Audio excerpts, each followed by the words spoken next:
Hi, this is Sir Absolon of MathALAS channel and welcome once again for another episode of Learning in Mathematics. Okay, our lesson for today is all about conditions that guarantee a quadrilateral a parallelogram. Pero bago tayo magpatuloy ay gusto ko munang i-shout out ang aking mga estudyante, ang 8 Socrates, 8 Copernicus, at syempre ang 8 Aristotle. Maraming salamat sa inyo mga anak. So let's proceed to our topic for today. In our previous lesson, we are done discussing with the different properties of parallelogram, and for today we're going to take up the continuation about the different conditions that a quadrilateral is considered to be a parallelogram. So at the end of this lesson, you're expected that you should be able to identify the conditions that guarantee that a given quadrilateral is a parallelogram. So please listen very well, my dear students. Let's take now the first property that guarantees that the quadrilateral is a parallelogram. So number 1, both pairs of opposite sides of a quadrilateral are congruent, then the quadrilateral is a parallelogram. So let's have an illustration. If we have quadrilateral ABCD, and from this quadrilateral, if AB is congruent to line segment DC and line segment BC is congruent to line segment AD, and if line segment AB is equivalent to 10 units, so this is also 10 units. Likewise, if BC is 8, AD is also 8. So if that's the case, then quadrilateral ABCD is a parallelogram. Number 2 condition. If both pairs of opposite angles of a quadrilateral are congruent, then the quadrilateral is a parallelogram. In quadrilateral love, angle L and angle V are opposite. Angle O and angle E are also opposite. So to illustrate the condition, so may we have to consider once more the quadrilateral LOVE or quadrilateral love. If then angle L is congruent to angle B. Likewise, angle O is congruent to angle E. And the measure of angle L is 120. Then the measure of angle B is also 120. Likewise, if angle O is 60, then angle E is also 60. Therefore, quadrilateral love is a parallelogram because opposite angles are congruent. So let's proceed to condition number 3. If one pair of opposite sides of a quadrilateral are both congruent and parallel, then the quadrilateral is a parallelogram. In quadrilateral MOR, MO is opposite to ER. Now, if MO and ER are parallel and congruent, then quadrilateral MOR is a parallelogram. Okay, so we have here quadrilateral MOR, whose measure of MO is equivalent to 12 and ER is also equivalent to 12. Now, if MO is parallel to ER, then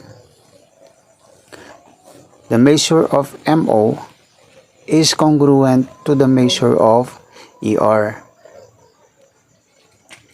And if they are congruent, therefore, if MO is 12, then ER is also equivalent to 12. So therefore, MOR is a parallelogram.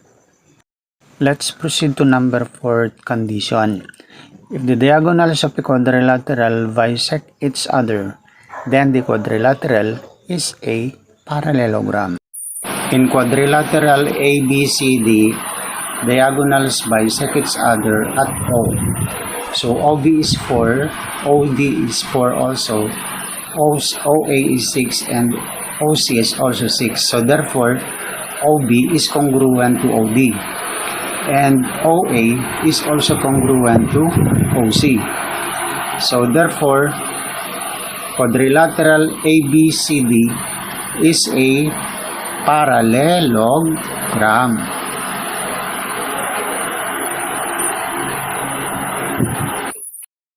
So let's proceed to condition number 5. If the two consecutive or non-opposite angles of a quadrilateral are supplementary, then the quadrilateral is a parallelogram.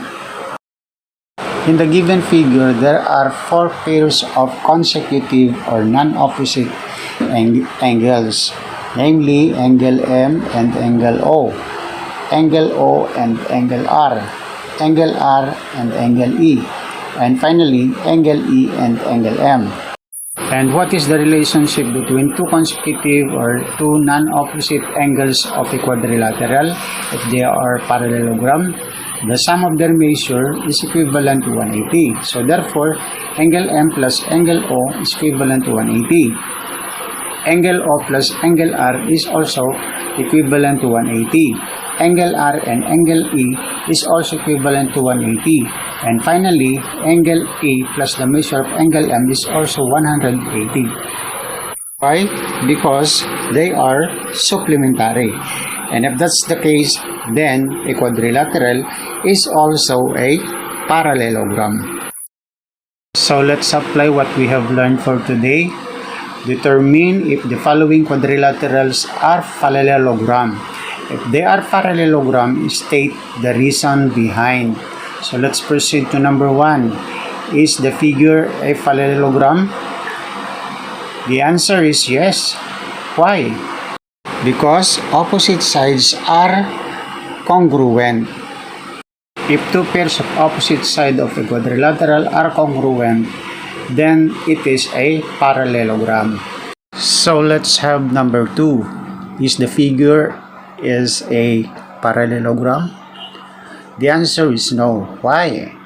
Because diagonals of a parallelogram bisect each other.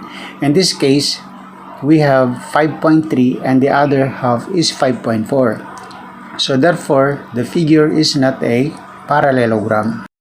So we are now on number 3 figure. What can you say? Is the figure is also a parallelogram? The answer is yes, because opposite angles are congruent and consecutive angles are supplementary.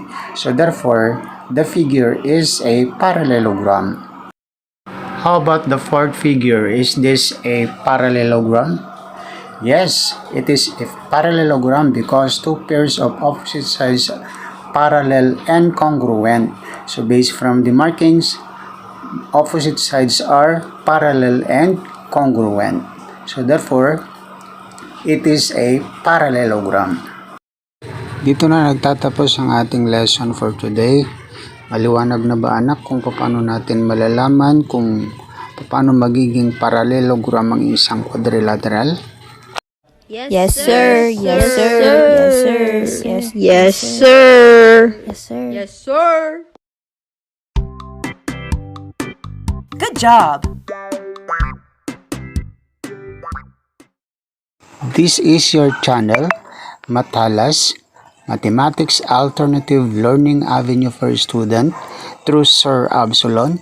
We are making mathematics easy. Bye-bye. See you again next time.